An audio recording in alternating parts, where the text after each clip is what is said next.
Eder, Mek, Pallister. I nostri compleanni erano cose semplici, era molta tenerezza, molto amore. E generalmente si festeggiava magari al fine settimana, magari con gli amici, con la mamma di Lilly, così. E per quanto riguarda i regali, ci si faceva questi regali, magari, non so, io mi ricordo che una volta avevo trovato un obiettivo per la macchina fotografica, Liliana fa, sì, guarda, questo qua è per il tuo compleanno. E così ci si faceva i regali tra di noi.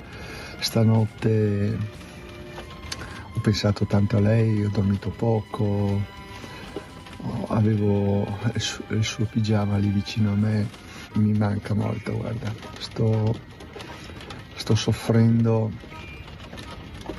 e guardate, chi sa cosa significa il dolore uccide, guarda, il dolore ti divora, ti distrugge, e devi avere la forza di continuare a vivere. E io continuo a vivere perché ho vissuto 32 anni con una donna meravigliosa, e i suoi ricordi, la vita passata con lei è stata una vita meravigliosa. Se Liliana tornasse improvvisamente indietro, tu cosa faresti? Niente, l'abbraccerei e non la mollerei più. Questo è. L'abbraccerei veramente con tutto il cuore, guarda, veramente. Non posso dire esattamente quello che penso perché non sarei o addirittura offensivo. Sebastiano parla di tanti anni fa, non sicuramente di quest'anno, dell'altro anno, di 2 anni fa, di 5 anni fa. Il loro idillio che lui sbandiera tanto, l'ho già detto e lo ripeto e lo dirò in eterno, era finito da molti anni, molti anni. Lei rimaneva là perché era legata col vincolo del matrimonio, ma se no queste cose che dice lui sono, assieme a tantissime altre, io le chiamo così, per darle un nome un poco più pulito, inesattezze. Io sono 2 anni che ripeto la stessa cosa e ridiciamolo, il matrimonio di Liliana era finito da diversi anni, almeno 3, 5, forse 7. Ecco, lei rimaneva là perché era la proprietaria dell'appartamento, prima di tutto era lei che aveva in carico l'appartamento, per capirci, per ragioni economiche eccetera. È il motivo per cui non aveva spunto, ecco, lo ha avuto purtroppo quando io rimasto vedovo lei si è trovata la porta aperta e finalmente ha espresso quella che era la sua vera intenzione. Lei con la testa era già via dal matrimonio, da anni, ecco, e materialmente nell'ultimo anno. E Sebastiano mente sapendo di mentire, non dicendo che lei gli aveva già raccontato tutto, secondo me. A me mi aveva detto velatamente che gli aveva detto, lei era convinta che entro il 16 dicembre si liberava del peso che aveva di raccontargli tutto e venirsene via. Questa è la realtà. Io l'ho già detta, la ripeto, la ripeterò in eterno, in punto di morte, non ho problemi, per capirci, questa è la realtà pura e semplice. Sebastiano dice cose che sa non essere esatte. Come vivi l'attesa delle risultanze, dei nuovi accertamenti che sta facendo la Cattaneo? No, lascia perdere, questo non voglio parlare, no, non voglio entrare. Guarda, io continuo a vivere come l'ho sempre fatto, non ho cambiato la mia vita.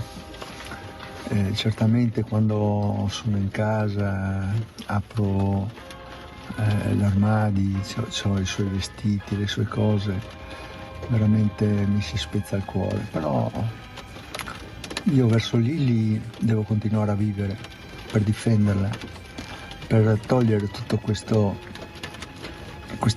fango che viene gettato su di lei. E il mio obiettivo è questo: continuare a vivere per stare vicino a Liliana e aiutarla a togliersi questo fango dell'osso. Non c'è pietà, guarda, non c'è. Io guarda, ho lavorato tanti anni nei giornali così, ma tanta cattiveria, tanta veramente, non so come dire, verso una donna, verso la sua famiglia, verso il marito. Non ho mai visto una cosa del genere. Eccolo, invece io non voglio fare ping pong con lui, non mi interessa proprio. Lui mente sapendo di mentire e basta tornare indietro. Ci sono 1000 telefonate e messaggi nell'ultimo anno e ben 14 chiamate da parte sua a me nel mese di dicembre. Ci siamo sentiti solamente 7 giorni, perché gli altri 7 loro erano via da Trieste, per dire, e per telefono lei ha cercato me 14 volte e io lei 3. In 7 giorni, e il 1° di dicembre e il 7 di dicembre lei è rimasta ferma in casa mia, lo dice il suo telefono che è agganciato al mio a casa mia, 6 ore continue a stirare. Cioè, vuol dire qualcosa questo o no? Cioè, Sebastiano mente sapendo di mentire, punto e basta. Tutto là. Lei non vedeva l'ora che arrivasse il 20 dicembre e Per raccontare andarsene al mondo la nostra relazione. E io l'ho fatto per lei, soprattutto per lei. So adesso, in questo momento, che mi ringrazia perché ho fatto quello che lei avrebbe voluto fare e gli è stato impedito di fare. Liliana non si è suicidata come la Procura di Trieste ha voluto far credere, ha speso 1 anno e mezzo di lavoro per cercare di convincerci, l'ho già detto e lo ripeto, e invece per fortuna anche i vostri interventi, io vi benedico a tutti, perché se non era per i mass media in questo momento la storia di Liliana era strafinita con una pietra sopra, tombale. Guarda, io posso dirti una cosa, solo io conosco la storia di Liliana, perché lei sempre mi ha raccontato tutta la sua vita, tantissime volte, da quando era bambina e fino agli ultimi giorni della sua vita assieme. Perciò sono l'unico ad avere dentro questa testimonianza di questa donna meravigliosa. E non lo dirò a nessuno, non lo dirò a nessuno, perché i familiari più di tanto non lo sapevano. Gli amici non stiamo neanche a parlare, figuriamoci, perché noi si parlava quello che si parla tra amici, senza star lì a raccontare ognuno le sue cose, belle e brutte che siano, perché abbiamo passato momenti molto difficili, molto duri e momenti anche molto belli. Questo è dentro di me sempre. Quindi neanche gli amici conoscevano la storia di Liliana? Guarda, di questo non ne voglio parlare, guarda, lasciamo ognuno che vada per la sua strada, io continuerò sulla mia e Quindi le esclusive a cui accenni le terrai per te? gelosamente non lo dirò mai a nessuno. Visintin è una persona offesa come la mia assistita, quindi deve cercare insieme a noi di trovare la verità. Quindi anche gli stessi accertamenti noi li stiamo attendendo con tanta ansia. Questa mattina ho parlato con il nostro consulente, con il professore Bacci, e nei prossimi giorni si dovranno incontrare per rivalutare e visionare quei vetrini, i preparati istologici che sono stati insomma formati a seguito della riesumazione della nuova autopsia, e quindi ci attendiamo delle risposte. Si arriverà a una verità? Noi ci auguriamo di sì, nel senso, soprattutto per le cause della morte. La data, i tempi, insomma, la conservazione del cadavere di Liliana, ma basta guardare comunque le fotografie del povero corpo di Liliana per capire che comunque non si è trattata di una morte dovuta ad un suicidio, una morte, insomma, aveva delle ferite importantissime. Però ripeto, i nostri consulenti, parlo del professor Fineschi, che insomma è un consulente importantissimo, ci dice cose ben precise. La frattura al naso? Noi riteniamo che sia il risultato di un colpo contundente, quindi ha anche delle lesioni sulle mani, quindi sono delle lesioni da afferramento e da difesa. Da afferramento e da difesa, e poi comunque anche le modalità con le quali insomma si è affermata il decesso di Liliana non ci sta, perché non c'è un'impronta di Liliana sulle buste, non c'è segno, sembra addormentata, chi l'ha trovata insomma dice la descrive in posizione fetale, non ci sono, perché ci sono stati casi simili come quelli di Lilli, però solitamente vengono assunte insomma delle droghe, potrebbe essere un pugno al volto, alla tempia, abbiamo un segno importante alla tempia, una lesione importante sulla tempia. La lingua anche uno stordimento. Questa è la nostra ricostruzione, in modo violento. Guardate che io ho detto le stesse cose 2 anni e quasi mezzo fa. Io a gennaio, febbraio del 22 dicevo queste cose. Lei è stata percossa, non poteva suicidarsi.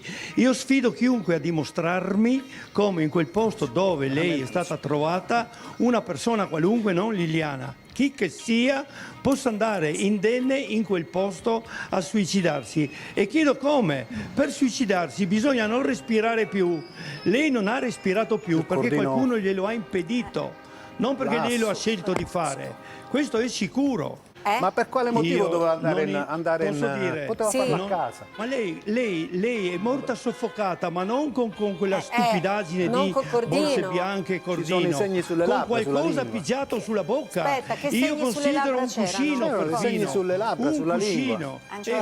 C'erano dei segni delle microlesioni sulle labbra. Cosa vuol sulla dire? lingua. Tradotto potrebbe essere anche che qualcuno ha potuto mettere la mano sopra le labbra, la bocca di Liliana. Insomma, però non riteniamo, non crediamo in modo assoluto all'ipotesi del suicidio. Lo escludiamo, ma non perché siamo innamorati di una tesi e ne escludiamo un'altra. La escludiamo perché oggettivamente chi va a valutare in modo sereno e tranquillo quello che poi è il risultato, nonostante le lacune nell'attività che è stata effettuata con ritardi importanti, riteniamo a nostro avviso che non si tratta di una morte violenta. Noi attendiamo la verità è una, non tante, la verità e ne vedremo. Il 19 di dicembre è stato il nostro primo incontro, chiamiamolo amoroso pure, se vogliamo, dell'81, per cui sono passati alcuni anni e se vogliamo. Io l'ho scoperto tardissimo perché l'ho scoperto il 25 ottobre del 21, cioè praticamente poco più di 2 mesi e 3 mesi prima che lei scomparisse. Per lei è stato indelebile quell'incontro, il primo, e non se l'è mai dimenticato e me l'ha ricordato lei dopo 40 anni. Cioè una che ti viene a dire, ma tu ti ricordi del nostro primo incontro? 40 anni dopo e io ho fatto bella figura perché mi sono ricordato per fortuna almeno il luogo. Lei l'ha data, il luogo me lo sono ricordato, ecco. Era una mansarda. Ma lei si è ricordata perfino per segno, era un sabato, lo diceva, era un sabato, pomeriggio tardo, insomma si è ricordata, cioè mi ha ricordato, lei non se lo sarà probabilmente mai dimenticato purtroppo. Come data e come posto e come luogo e come... Sono 2 anni, io sono più di 2 anni che dico la stessa cosa, finalmente emerge. Io me lo sono immaginato perché da subito lei non poteva suicidarsi, primo, per cui hanno inventato un suicidio che è proprio veramente una brutta figura per la nostra procura, purtroppo.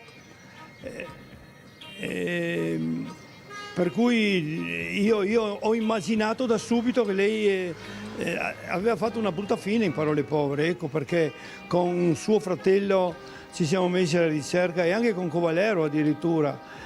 Si pensava che fosse abbandonata da qualche parte.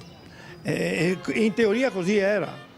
Solo che l'hanno messa fuori, dovendo farlo 3 settimane dopo. Ma lei è stata occultata da qualche parte ed emergerà. Io ho fiducia in queste indagini ulteriori che vengono svolte. Ho fiducia che emerga la verità. Noi vogliamo la verità, non una. Ehi, non dimenticare di iscriverti a questo canale.